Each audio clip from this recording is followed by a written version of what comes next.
Alright, touch base on some of the body mods for the truck.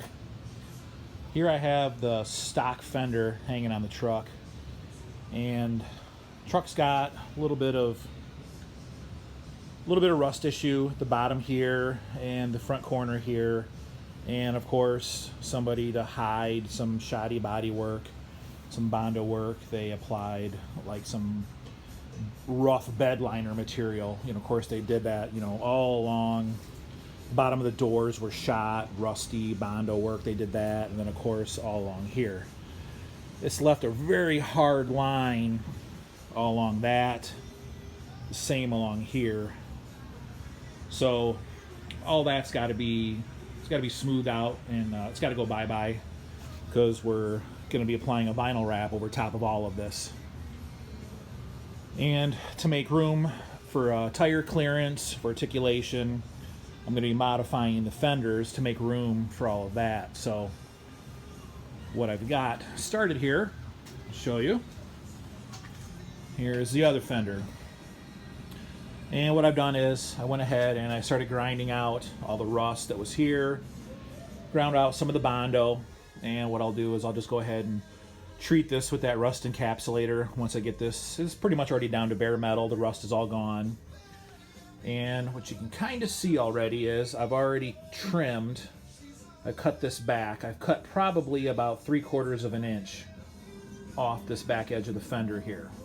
That's gone. I've already DA'd off majority of all that bed liner material to get rid of all that textured material. That's all gone. And then the front edge of the fender here, I've gone ahead and I've cut off that bottom portion that normally would line up with the stock front bumper. There it is right there. This is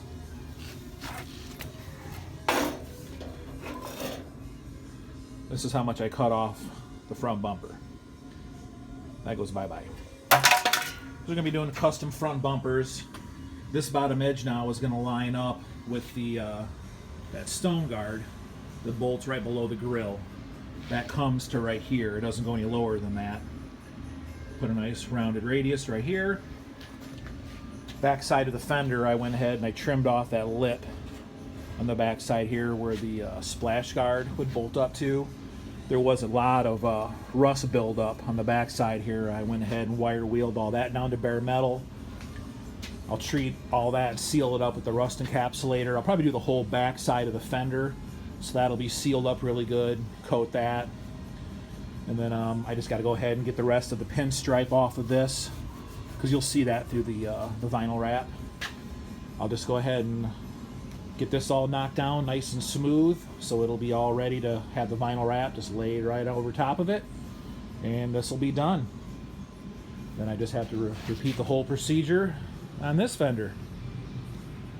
So that's what I'm doing today on this part. So I'll get this all done, and then along with the doors, which I've already got all prepped and ready to go, so all those 4 pieces can go off to the wrapper, and he can get those done. So then I'll have basically the stone guard, the hood, the hatch are done. Then the fenders and the doors will get done. I can put basically the body back together, then that'll just leave me to get the quarter panels. Obviously are going to have to be replaced, so I'll get some patch panels for the quarter panels. I'll get this off to my buddy's body shop. We'll cut off the quarters, patch those, the inner wheel wells, do the repair right down in here where I got some rust holes there. Luckily the rockers are good. I still got to do the floor pan on the passenger side. That's it, where it comes up the firewall. And then once that's done, guy Chase that does the wrap will come here to the garage, and we'll just have to he'll do it here in the shop. He'll wrap the quarter panels. We'll prep the roof of the truck, wrap the roof, A-pillars, and the cowl, and that's it. The body's done. So it's kind of cool the way we can do it in pieces like that, and which makes it nice for me is I can pay for it piece by piece by piece, which makes it nice on the wallet. So you're not getting hit with a big giant bill all at once, like when you paint a vehicle. So it makes it nice for us so we can just kind of do this, you know, piece by piece. So I like that. So slowly but surely coming together here. So I'm going to go ahead and get this knocked out, move on to the next one. Okay, this fender is basically all prepped up, ready to go. Went ahead and removed the pinstripe, smoothed out the transition there. It was a little rough edge between the two different colors of paint. So sanded that smooth so you can't feel the transition there. So you won't see that in the wrap. Same with the bed liner material there. That's all gone, smoothed out. Went ahead and used the rust encapsulator. Sealed up everything where I had trimmed up the fenders. Same on the back side where I trimmed up the fender lip on the inside. Cleaned up that back lip where it was rusting a little bit. Sealed up all of that. Same down here where the fender was rusting. That's all sealed up now with the rust encapsulator. And then I just went ahead and marked the fender where the old emblems are. Just going to have the guy that's wrapping it, just going to go ahead and just put the vinyl wrap right over top of that. Those two little holes there, I ain't worried about them. The wrap is going to be so busy, you know, so many layers on here. Just going to cover right over top of those. You'll never even know they're there. No big deal. So that is all set. Got it scuffed up a little bit. Used some like 220 disc on my DA, so should be good enough for him. Anything else he wants to do as far as prep wise before he lays vinyl down, he'll go ahead and do himself. I'm sure he has his own little procedures that he likes to do, so I'm just going to go ahead and leave that hanging on the truck for now, and I'm going to move on to the other fender. Alright, just want to show real quick. This is the back side of the other fender. This is how I treated all the edges where I trimmed the fender off. I trimmed off that whole lip here, and then the back edge here. There's always some surface rust there where all the crap collects. So I wire wheeled that all down to bare metal. This fender had a big dent. There's a bunch of Bondo on the other side here. So there was some rust all inside here. So I ground that all down to bare metal. So I treated all this with that rust encapsulator, sprayed all this. So this is exactly how I treated the other fender too on the back side. So anything that I trimmed, cut, ground down to bare metal, got treated with that rust encapsulator. So I'm gonna let this set up and dry. Then I'll flip it over. I did the other side exactly the same way. There's a good amount of Bondo work on this side here where there was a dent. They just filled it all in. So this is this one's done on the back side here. So just got to flip it over and hit the bare spots and the spots where there was some rust with the rust encapsulator, and probably do a little bit of body work on this bottom edge here where it's kind of rough where that dent was. I ground out some of the Bondo. Probably reapply some just to smooth it out so you don't see it too bad through the wrap. So that's it for the back side. Okay, today I'm about to make all you proper paint and body guys probably cringe. But it is what it is. So today I'm addressing the doors. So what I got here is these just some repop, probably offshore, remanufactured doors I picked up for a real good deal. Looks like somebody already attempted to start painting them because they were bolted to a truck at one time. No, were never finished. They were never assembled. They've never had any kind of weather strips installed, door handles. There's never been any guts in them or nothing. So, like I said, the truck is being wrapped, and the base color of the wrap of the truck is that Ford Leadfoot Gray. So, what I did was I went to my local paint shop, and I had a quart of that Leadfoot Gray mixed up. So, what I'm going to do is I just took some Scotch-Brite and I went over the interior portion of the doors, and I just roughed everything up, the paint that was already on here. Some of the edges where these things have been, obviously been shuffled around somebody's garage for a little while here, been nicked up, chipped up, started to, get a little bit of surface rust on them. Cleaned up those edges and just kind of rough these up. I'm going to blow them off. Then I'm going to wipe everything down with like crap. I think this froze out here. By the way, I'm actually inside the toy hauler. I'm inside the trailer. So I'm doing all this. I got the radiant heater on inside here. It's actually really nice right now, except this apparently froze overnight. I should probably bring that inside.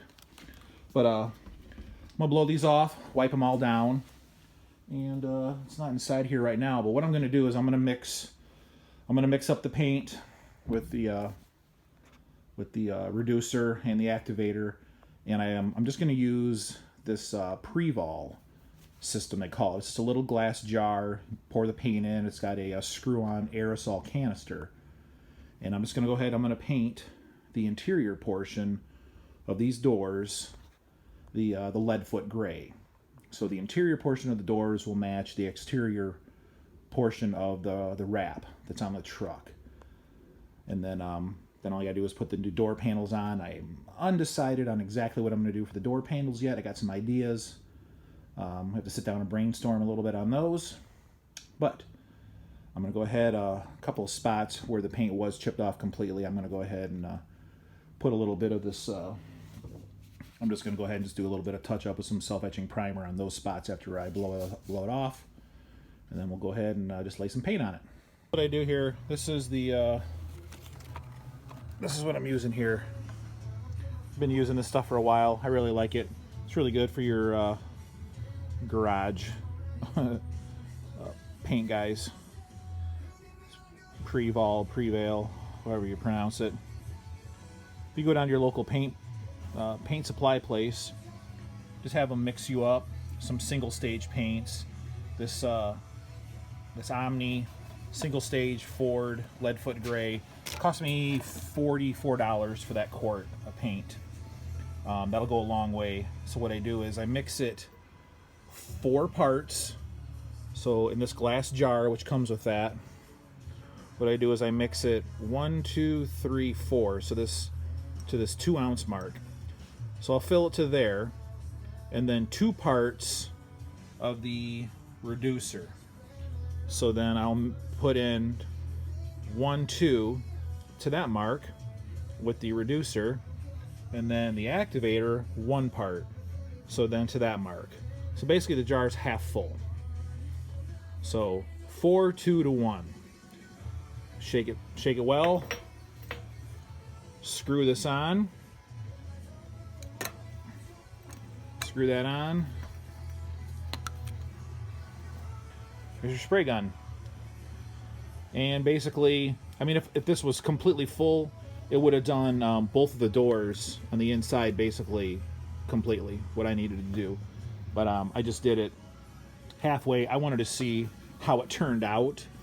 Mixing products gets kind of sketchy sometimes, and I did get some I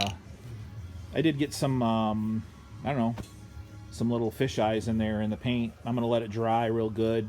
I'll clean it up, and I'll put a second coat on it. Hopefully it'll cover, but it is what it is. I'll go in there and I'll show you how it turned out the very first coat. But I'm going to let it dry. Trailer's nice and warm inside with the heat going. But we'll let it dry, we'll let it hard, see how it turns out.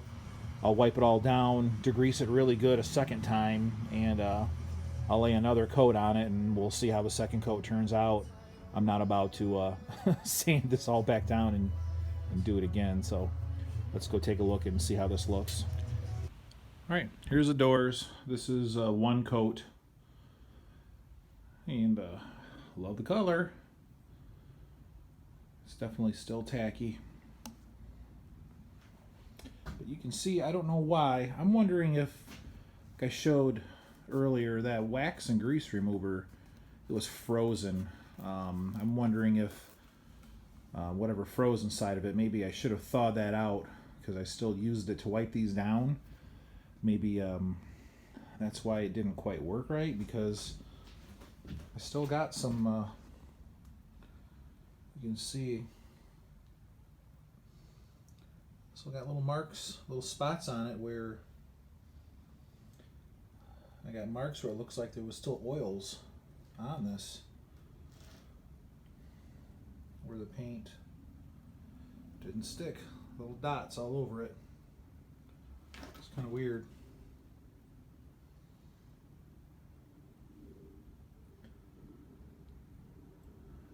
Never seen that before.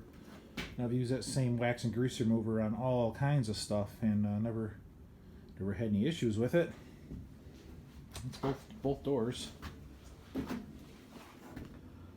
So all kinds of little spots where it did that. Little fish eyes. Like I said, I'm not sanding these doors back down to fix that, so I'll just let these dry overnight out here with the heat on. It's nice and warm in here right now, and I'll wipe these down better. Maybe I'll try a different wax and grease remover on them, see if it works any better, and then we'll put a second coat on them tomorrow and see. Hopefully it covers a little better and covers over these spots. If not, it is what it is. It's an off-road truck, so I think it'll be fine either way. So, but there it is. So that's what the interior of the truck will look like. The door panels will be red to match the rest of the interior stuff. So, but I did want the gray to match the base color of the outside of the truck. So now I got to move on to the fenders. I got to get those prepped and ready. We're going to be doing a exchange here shortly with the gentleman Chase that is doing the wrap. He's got some body panels that are already done. We're going to do a trade, and that was the reason for getting these interior part of the doors done, because he's going to be taking the doors, doing the wrap on the doors, doing the wrap on the fenders. So I got to get those all prepped and ready to go. So anyway, hopefully by tomorrow these doors will be done, good enough to go, and next time you see them, they're going to look a whole lot different. Well, I learned an important lesson today. So I made a phone call to my good buddy Dennis that typically does all my paint work for me, and I learned that apparently I laid this paint on a tad too thick, and I was schooled on the technique of dry spraying, and it looks like I was able to salvage everything here with a couple coats of some dry spray. What I was instructed to do was go back over this after it had tacked up for a while, mixed up some more paint, same way I had mixed the previous product, and holding the paint sprayer a good 8 inches or so away, just kind of misting the paint back over the doors, holding about 8 inches away, so it kind of laid on and it really dulled up on the doors, so it looked real kind of crappy, honestly. But when it laid on there like that, it kind of laid on all over all the fish eyes and kind of covered everything. Left it like that, let that tacked up for about 20 minutes or so, and then came back over it again with another coat, same way.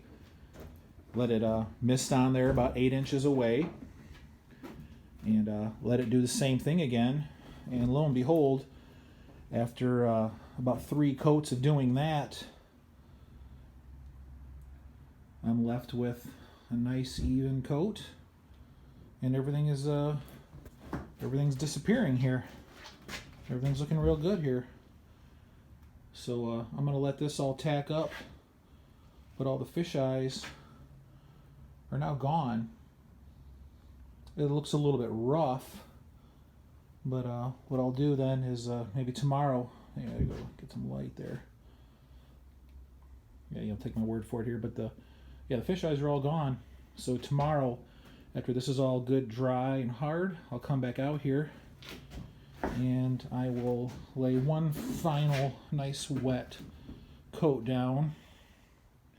Hopefully you can see all that. It looks real good. No more fish eyes. So I think these are going to turn out really nice. So I learned something very important today. So I guess sometimes it is good to refer to the professionals for certain things. So, yeah, project saved today. Very happy though. So these will be all good to go for sending off to the wrapper. Well, I went ahead and I dropped off the doors and the front fenders to the guy Chase that's doing the wrap, and he had the hatchback and the hood already finished, so we did a swap. I wasn't going to show how the wrap was going to be, but I'm kind of excited on how this turned out. I think it's really cool. Some people probably going to hate it, but we love it. So I want to show a little sneak peek on what this is going to look like, because we're super excited. So I'm going to show a little sneak peek here. Tell me what you think below. So, what do you think? There is the hood. That is a base. The base wrap is a Ford Leadfoot gray, and then all the white, light gray, and the red is all just kind of a random pattern that Chase came up with. And there is the hatch. Still got to scrape some stickers off the back glass there, so don't mind that and that. So that is what the entire truck is going to look like, with all the grill, bumpers, sliders, everything else on the truck is going to be blacked out, all the trim. So that is the reason why I painted the inside of the doors the Leadfoot gray to match that base color of the wrap there. So I think it's really cool, super unique. I ain't never seen another Bronco 2 done up quite like that. So there it is. That's what it's gonna look like when it's done. Red camo, call it whatever you want, but that's gonna be the look right there. So love it or hate it. We love it. So there it is.